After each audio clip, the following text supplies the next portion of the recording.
The year was 1855, when Baron James de Rothschild stood in the French countryside 26 kilometers east of Paris, surveying the land that would become his monument to power.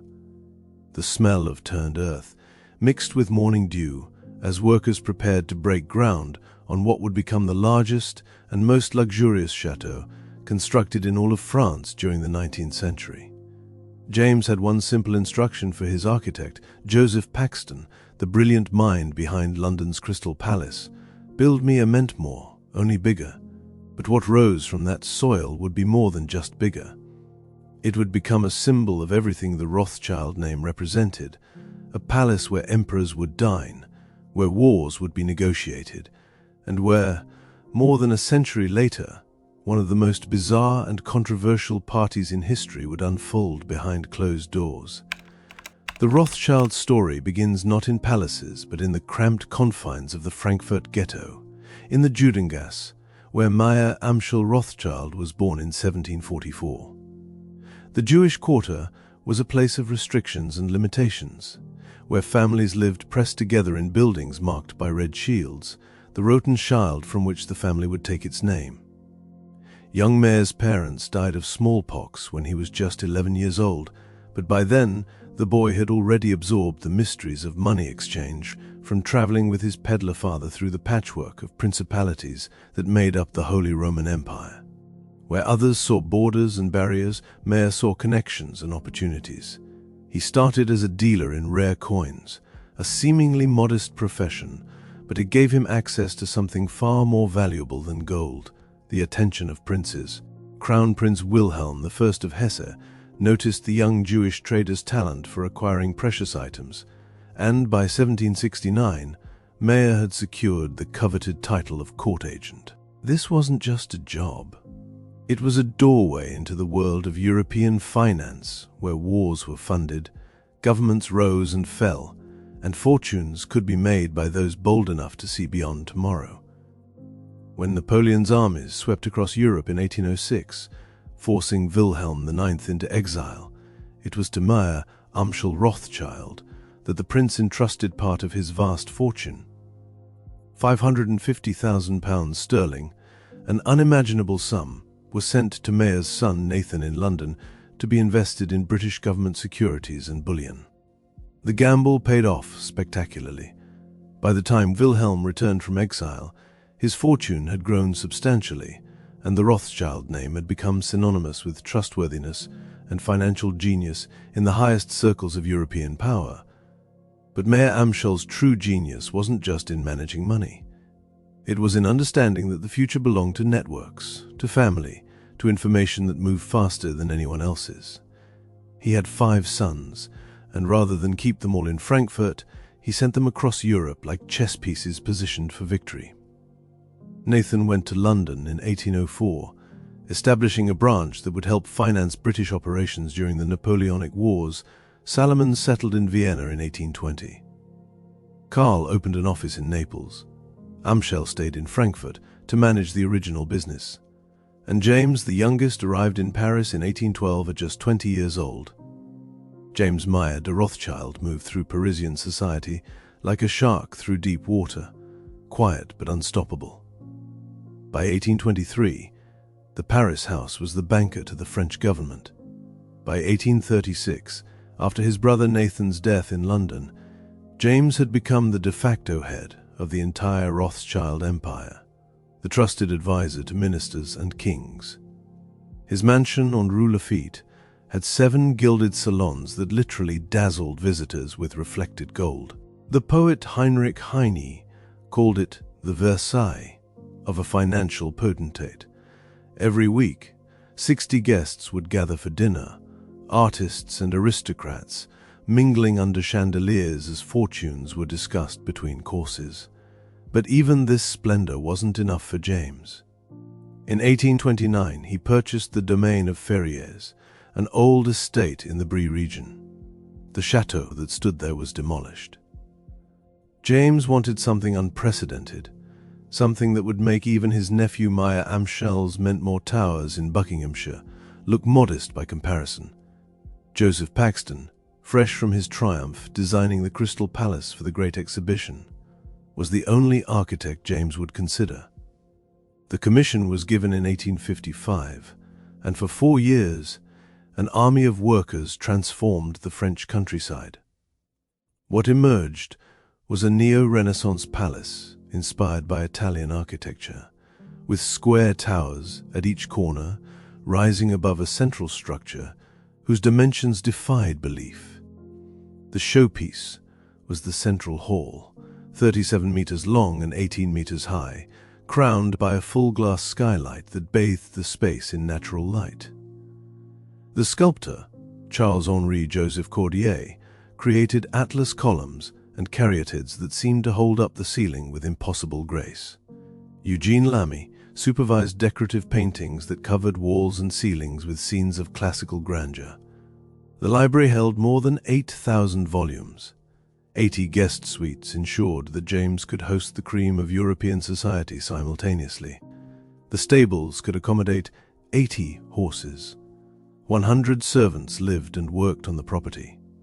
The innovations went beyond mere size. Ferrières had central heating and running water throughout, luxuries almost unheard of in the 1850s. The kitchen was housed in a separate building to keep cooking smells away from the main residence. But this created a problem: how to keep food hot during the journey to the dining room. James's solution was characteristically audacious. Engineers constructed an underground railway system, a miniature train that carried dishes from kitchen to table, arriving hot and ready to serve.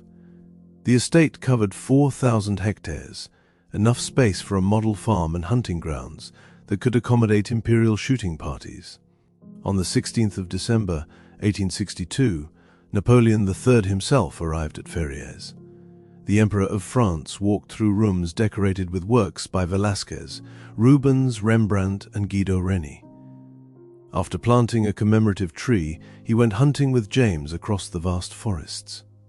That evening, the Paris Opera Chorus performed, conducted by none other than Gioacchino Rossini. It was a moment of triumph for James, proof that the Rothschilds had transcended their origins in the Frankfurt ghetto to become indispensable to the very structure of European power. But power attracts enemies, and wealth makes targets. Otto von Bismarck visited Ferrières multiple times as ambassador to Paris, enjoying the hospitality so much that he would later make a decision that haunted the chateau's history. In September 1870, during the Franco-Prussian War, the Château de Ferrières was seized by German forces. Bismarck, remembering the comfort and grandeur of the place, convinced his king to make it the Prussian headquarters during the occupation of Paris. The meeting that took place there between Bismarck and French Foreign Minister Jules Favre sealed a painful page in French history. Negotiations conducted in borrowed splendor. The invaders sitting in chairs once warmed by French emperors. James de Rothschild never saw this humiliation. He had died 2 years earlier, in 1868. The chateau passed to his son Alphonse James de Rothschild, who maintained it as the family's principal residence. Alphonse commissioned Eugene Lamy to create paintings capturing the chateau's opulent interiors for posterity. The rule of primogeniture meant the estate passed down through the male line, each generation adding their own touches while maintaining the essential character James had envisioned. The 20th century brought new horrors. When German forces invaded France again during World War II, the Château de Ferrières was occupied once more. This time, the invaders didn't just use it as headquarters. They systematically looted its vast art collections, centuries of accumulated treasure disappearing into the night. When the war ended, the chateau stood empty, a hollow shell of its former magnificence, windows dark, rooms silent, as if the building itself had died. For 14 years, Ferrières remained abandoned. Rain leaked through damaged sections of roof.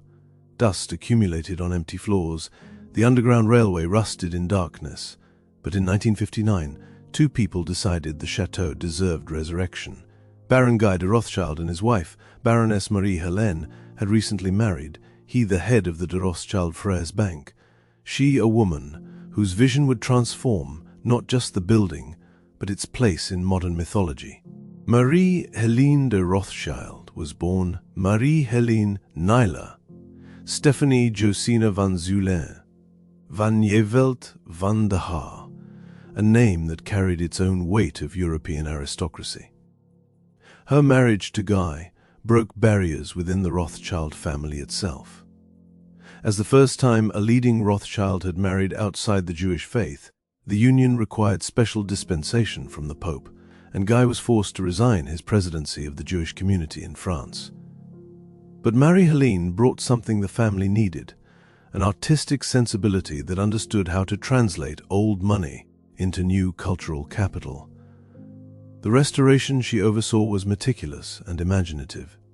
Marie-Helene didn't just want to recreate James's vision, she wanted to make Ferrières relevant to the modern world, a place where European nobility could mingle with Hollywood stars, where fashion designers like Yves Saint Laurent could stand beside musicians and artists, where the boundaries between old aristocracy and new celebrity culture blurred into something unprecedented. By the 1960s, invitations to parties at Ferrières had become the most coveted in Europe. The pressure was so intense that one prominent socialite reportedly threatened suicide if she wasn't included on the guest list. If you're enjoying this journey through the secret history of one of Europe's most mysterious estates, make sure to subscribe to the channel. We're uncovering the stories that textbooks leave out, the dark corners of history where power, wealth, and ambition collide in ways that still echo today. The parties Marie-Helene hosted became legendary. In December 1971, she organized a ball celebrating the centennial of Marcel Proust's birth. Footmen carried candelabras through halls as guests arrived in full-length gowns, Cecil Beaton capturing faux 19th-century portraits that blurred the line between past and present. But this was merely prologue to what came next. By 1972, Marie-Helene and Guy had been hosting annual balls at Ferrières for 15 years. Each needed to surpass the last, to offer guests something they'd never experienced, to create moments that would be discussed in hushed tones for decades. Marie-Helene's solution was to embrace the surreal, to create an evening that would challenge reality itself. She began planning what would become known as the Surrealist Ball, scheduled for the 12th of December. The invitations themselves set an unsettling tone. Printed in reverse, they could only be read by holding them to a mirror. The text floating among clouds in a design reminiscent of René Magritte's paintings. The dress code was cryptic and demanding: black tie, long dresses, and surrealist heads. No further explanation. Guests were left to interpret what surrealist heads meant, to create their own nightmare visions or dreamlike fantasies to wear to a party whose purpose remained mysterious. As December 12th approached, anticipation built across Europe's social elite. Salvador Dalí himself was involved in designing some of the costumes. The guest list read like a catalogue of 20th century fame: Audrey Hepburn, Brigitte Bardot, perfumer Hélène Rojas, and Baron Alexis de Rede, whose parties were themselves legendary. Only 150 people would be invited to this intimate dinner, an exclusivity that made the invitation even more precious. The chateau itself became part of the performance. As guests drove through the dark forest road that night, they saw Ferrières lit with sweeping amber lights, designed to make the building appear as if it was on fire, flames that didn't burn but seemed to consume the very stone. The effect was disorienting, apocalyptic, as if they were arriving not at a party but at the end of something. At the entrance, silence replaced the expected bustle of activity. Footmen dressed as cats lounged by the main staircase, feigning sleep or occasionally meowing and pawing at the air. Guests stepped from their cars into a world where the normal rules no longer applied. Inside, they found a maze woven from lace and ribbon cobwebs. Those who became lost could call for a cat footman to guide them out, a detail that seemed whimsical until you found yourself genuinely disoriented in the artificial forest, uncertain which way led forward. The guests themselves had transformed into walking surrealist artwork. Audrey Hepburn wore a birdcage on her head, the bars creating shadows across her face. Baron Alexis de Rede had commissioned an astonishing 4-layer mask creation, 4 faces stacked vertically and covered with scarab beetles, an Egyptian interpretation of Titian's allegory of prudence. Helene Rojas balanced a gramophone on her head. One woman held an apple directly in front of her face, in homage to Magritte, the Son of Man. Another wore a collage of Mona Lisa fragments, the world's most famous face, shattered and rearranged. Several guests appeared to have extra faces growing from their heads, or wore antlers sprouting from jeweled masks, or had distorted visages that seemed borrowed from dreams or fever visions. The table settings abandoned any pretense of normality. Plates were covered in fur, the texture wrong under your fingers as you reached for silverware. Taxidermied animals adorned the tables as centerpieces, their glass eyes reflecting candlelight. For dessert, a mannequin was served, its body parts arranged as if it was food, blurring the line between consumption and cannibalism, art and appetite. The lighting throughout the chateau was calibrated to create an otherworldly ambience, red and gold tones that made skin look feverish, that cast shadows in unexpected directions. Salvador Dalí moved through the rooms without wearing a costume himself. When asked why, he reportedly said, "I don't need a mask. My face is my mask." It was the kind of pronouncement that could only be made by someone who had spent decades cultivating his own surrealist persona, who understood that sometimes the greatest art is simply being yourself, with absolute commitment. Marie-Hélène herself appeared wearing the head of a beast, diamond tears streaming down its face, an image so striking that it would be reproduced in accounts of the party for decades to come. She moved among her guests as part hostess, part high priestess of whatever ritual was unfolding in the rooms of Ferrières that night. The evening wasn't simply entertainment. It was experience as art, a living, breathing surrealist painting that you could walk through, where you were simultaneously observer and observed, where the boundary between reality and dream dissolved completely. The party continued late into the night, guests wandering through rooms that had hosted Napoleon III and Bismarck, their surrealist heads creating shadows on walls where masterpieces had once hung. Music played, conversations murmured, and somewhere in the chateau, the underground railway still waited in darkness, a relic of earlier ambitions. The event cost an extraordinary sum, though the exact figure was never disclosed. When you command the kind of wealth the Rothschilds possessed, budgets become meaningless. The only constraint is imagination, and Marie-Helene's imagination had proven boundless. In the years since that December night, the Surrealist Ball has taken on a life beyond the event itself. Photographs from the evening circulate online, often with captions suggesting darker purposes behind the gathering. Conspiracy theories have flourished, particularly on platforms like YouTube and Reddit, where the imagery of masks, taxidermied animals, and what some called a hellish portal entrance feed narratives about the Illuminati, occult rituals, and secret societies controlling world events. The Rothschild family's historical prominence in banking and their Jewish heritage have long made them targets for anti-Semitic conspiracy theories, and the Surrealist Ball became another data point for those determined to see sinister patterns in shadows. The reality, of course, was far more mundane, even as it was extraordinary.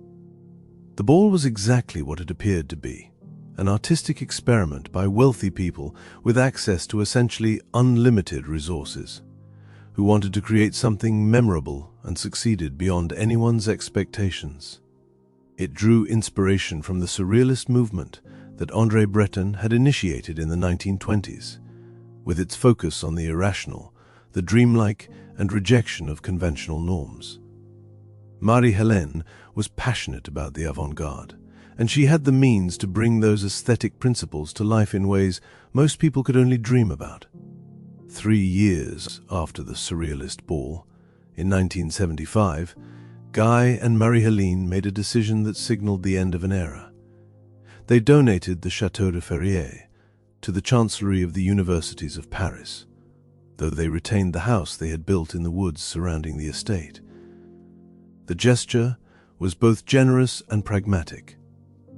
The cost of maintaining such an enormous property had become prohibitive even for the Rothschilds, and the French government's socialist policies were making life increasingly difficult for the ultra-wealthy. By donating it, they ensured the chateau would be preserved while freeing themselves from its burden. For years after the donation, Ferrières served various educational and cultural purposes. The vast halls that had echoed with opera and witnessed diplomatic negotiations became spaces for conferences and exhibitions. The ghost of its past glory lingered in every gilded surface, every carefully restored painting, every architectural detail that spoke of an age when one man could command the resources to build something so magnificent it would outlive empires. Then, in 2015, the chateau found new purpose as the home of École Ferrières, a school dedicated to hospitality, gastronomy, and luxury management. Students now walk halls where Napoleon III once walked. They learn the art of service in rooms where Marie-Hélène once hosted the most exclusive parties in Europe. The grand galleries became classrooms. Teaching kitchens perpetuate the spirit of innovation that created the Underground Railway. The application restaurant welcomes guests, just as the chateau once welcomed emperors and artists and surrealist dreamers.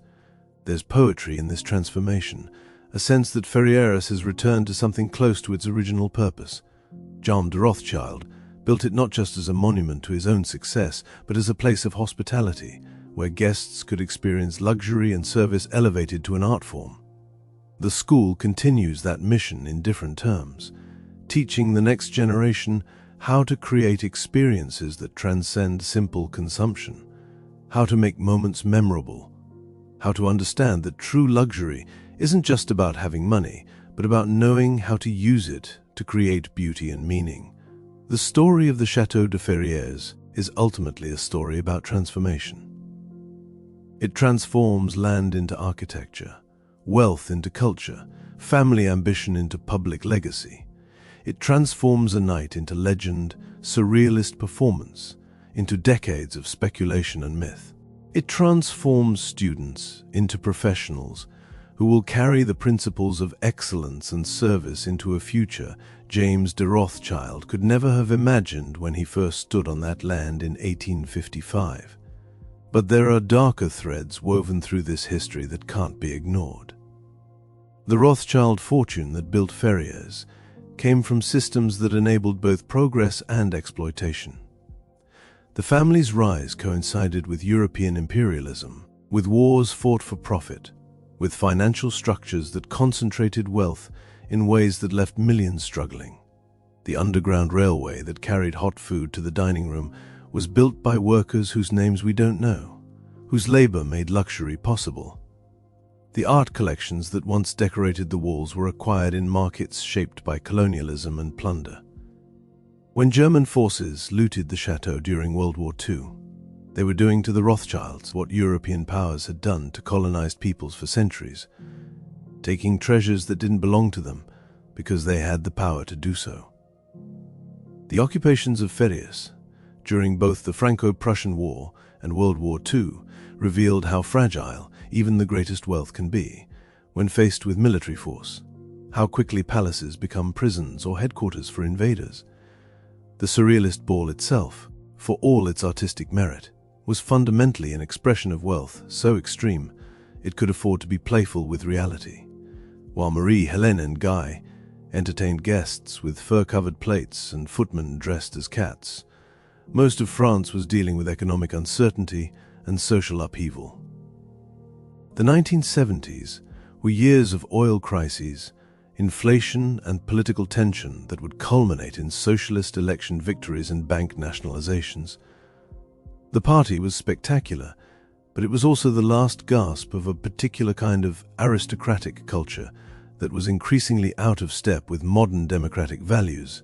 Yet there's something undeniably human in the impulse behind both the chateau and the ball. James de Rothschild wanted to create something beautiful that would last. Marie-Hélène wanted to make art that could be experienced, not just observed. They succeeded, and their success gives us something to examine, to critique, to learn from. The dark aspects of the story don't negate the architectural achievement or the artistic vision.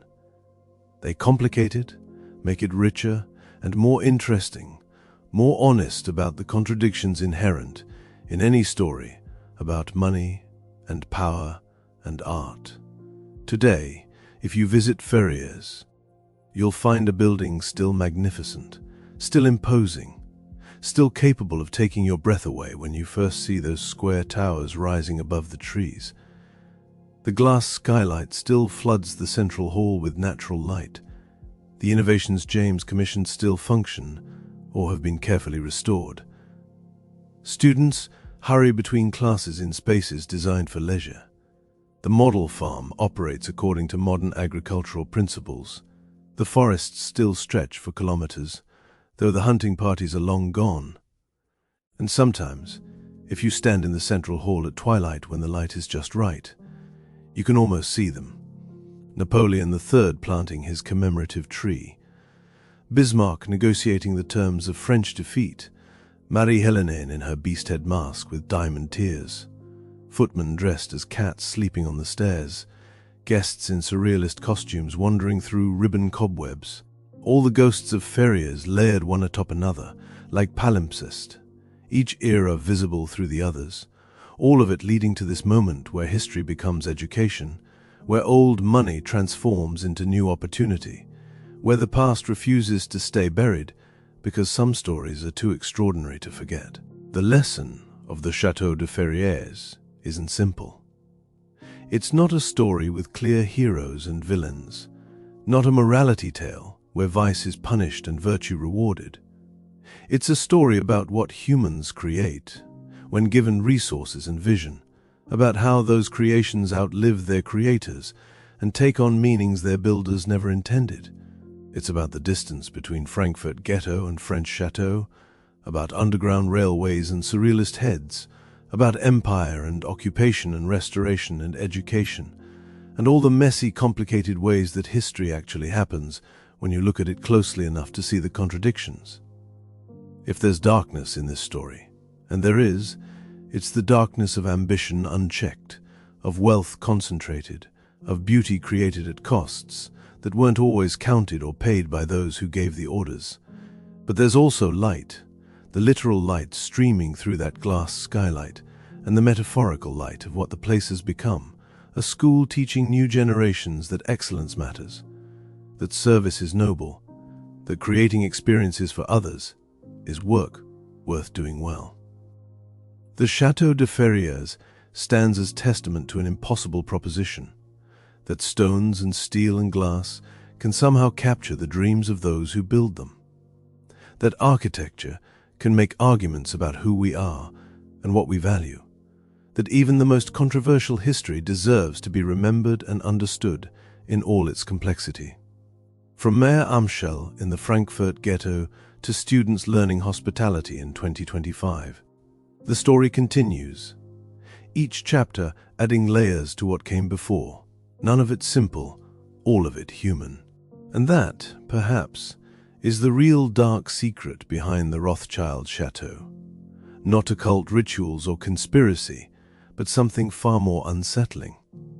The recognition that we're all part of systems larger than ourselves, that our choices echo forward in ways we can't predict or control, that the past never actually passes, but transforms into the present in ways both beautiful and troubling, and that the only honest response to history this complicated is to look at it directly, acknowledge all of it, and try to learn what we can from the people who came before us, whether they wore crowns or surrealist heads, or work clothes stained with the effort of building palaces for other people's dreams.